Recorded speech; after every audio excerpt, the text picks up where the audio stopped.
Hi, my name is Diane Jeffries. I am going to be doing an angel video today to make simple angels. It's really for beginners, for anybody that's involved in jewelry. This is an easy, simple project.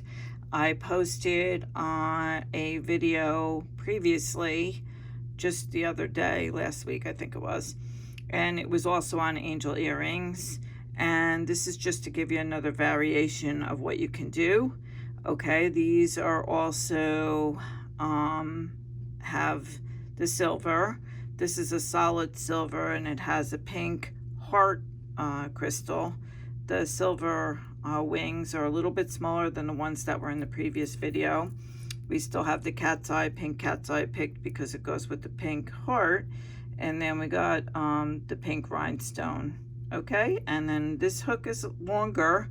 It's not your typical lever back or something like that. It's a little bit longer, but not quite as long as the other one is. Okay, so again, we starting off with the 2-inch eye pin, and that's called an eye pin because it has that circle on the bottom. These are silver plated. And then we have, this is the heart crystal. I picked it in the pink color and I thought that would be nice for this as well. Okay, and so I am going to put that on my eye pin. Okay, and oh, oops, I did that wrong. So I'm glad I did it on camera. You want to put the heart upside down. You want the point to be straight up because that will be able to hold the angel wings better. Okay, now we're putting the angel wings on. See how the wings go around the point? You know, it sits a lot nicer this way. Okay, now we're going to put the cat's eye bead. Okay, and so this is going to go on. Okay, cat's eye bead, see? And then we're going to put the halo, which it went on. Oh gosh, it just dropped my 5mm my jump ring. Okay, whoops, back. Okay, this has the pink rhinestone. Okay, so that looks really pretty already, right?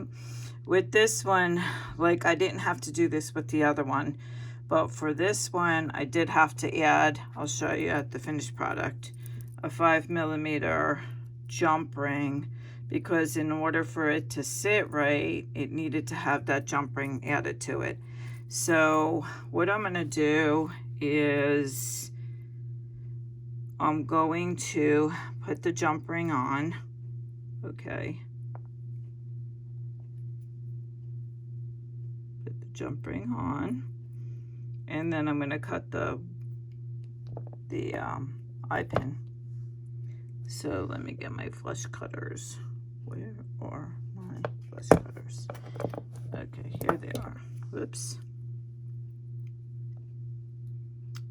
Okay, so as I was telling you last time, I usually just judge it. I hold the bottom like this and I put my finger up here like this. I kind of come in about right there. Everybody does it differently what they need, but for earrings that seems to work for me. But all in all, you probably need about 1.5 inches for this project on the eye pin.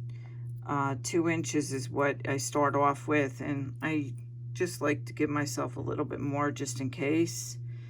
Okay, so my jump ring is still on there. I'm gonna move the jump ring up to the top a little bit higher, and then I'm going to take my round nose pliers and get in there, right in there, probably about right here. And I want my jump ring to stay in there too.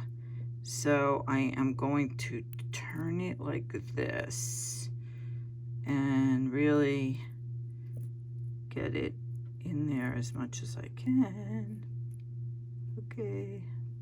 I don't want to lose the jump ring because to open that up and do that, it's just easier for me to just do this single like this. Okay, so now I'm going to turn this. Okay, over exaggerated that hoop a little bit.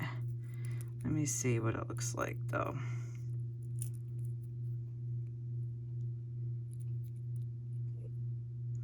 Yeah, I still want to do, what I'm going to do is hang this like this. So the jump ring, I'm trying to keep the jump ring on there. And then I'm going to get in there with my round nose again. It's a little blurry, I'm sorry. Get in there with my round nose again. Come on. And get to the end right here. Oh my goodness. It's blurry. Try not to make it so it's so blurry. Okay, I want to get to the end right there. Okay, I want to hold this. All right, let me see. What do I got here? I want to keep my jump ring on. That I do want to do. And I want to turn this a little bit. Okay, and then I want to hold that. And I'm going to get in here with the jump ring. Still inside. Okay, can you see that? I went to the end. I'm trying to grip it tight, and it came out. Trying to grip it tight, and I'm just tweaking it. I know that was painful. Okay, that's what I was trying to do. Just tweak that a little bit. But meanwhile, this is not right. Okay, but that's okay. It's good for you to see this on camera. We're right back to what happened last time with the opening. So I want to take this, and I would like to, let me see, what does this look like here? The whole thing. Oh, was that the jump ring? Yep, it sure was. I'm going to fix this, leave it deliberately wider open, and put the jump ring back on. See, you get to see all the things that go on behind the scenes here.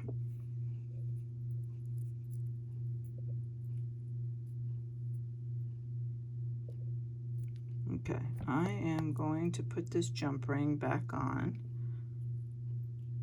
Okay, it is back on. And I want to hang it like that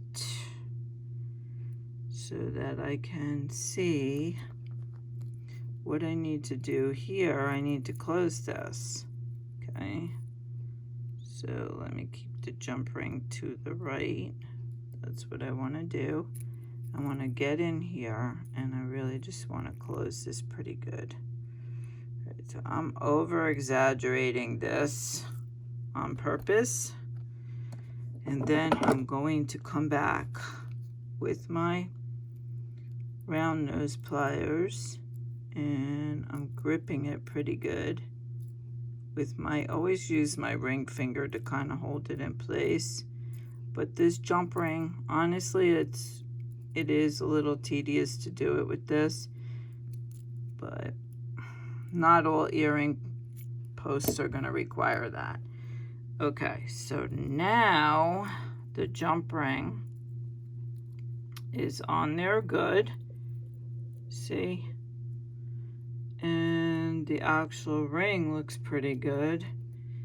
As you could see, it's closed pretty good. See? So nothing's going to happen with that. Now we're going to put this down for a minute. I know that was painful. It was, you know, but for me, it's good for me to keep this live and not make it look so. It is easy, don't get me wrong, but it's not so perfect, my stuff, so that it intimidates you to try something. You can see that we all go through what we go through to get to the end product, right? And it's a lot of practice. For me, the practice happens to be right now. I'm trying to do it through a camera. Okay, so with these, this is the hook. It's pretty, it has a little bit of a fatter front. Okay, I need to pull this out a little bit. a little bit more. Okay, now I'm just going to open this. So I'm going to hold this tight, and I'm going to go in there with my chain nose, and I'm just going to pull it forward. Okay, so I pulled it forward. Now it will accept my jump ring. Let me get this on here. There we go. Okay, so it's on there good. Now I'm going to hold this like this. Okay, and I just got to close this up here. So let me get this, get my chain nose on there, hold this part, put most of my weight on the actual ring so I don't change the shape of the earrings, the hook. And then I do want to close that just a little bit tighter. So I am going to pinch this in gently, which I did. You see it's closer, I should say. And there you go. You have it. This one and this one. The two hearts and the cat's eye, the pink rhinestones, and the eye pins. And they're pretty, they're easy, and you got to see some of my bloopers and how I fixed them. Okay, anything, when you do stuff in jewelry, you hit a problem, there's always a solution. Just patience. It requires a lot of patience and a lot of vision and just practice, but have fun. You have to have fun with it. Don't compare yourself to anybody else. Be you and be where you're at and be okay with it. Do something every day. Do something to make something new and learn from it. Okay, if you have any questions, just message me. Again, I apologize that my videos aren't perfect, but I am going to be posting more. I have more variations of angels. I have pendants. I have keychains. I have with angels, but I also have regular pendants and regular bracelets, and I said gemstones too. So, and I do a lot of jewelry, and I've been doing this for a while. So stick with me, and I hope you have a good day. Thank you. Bye.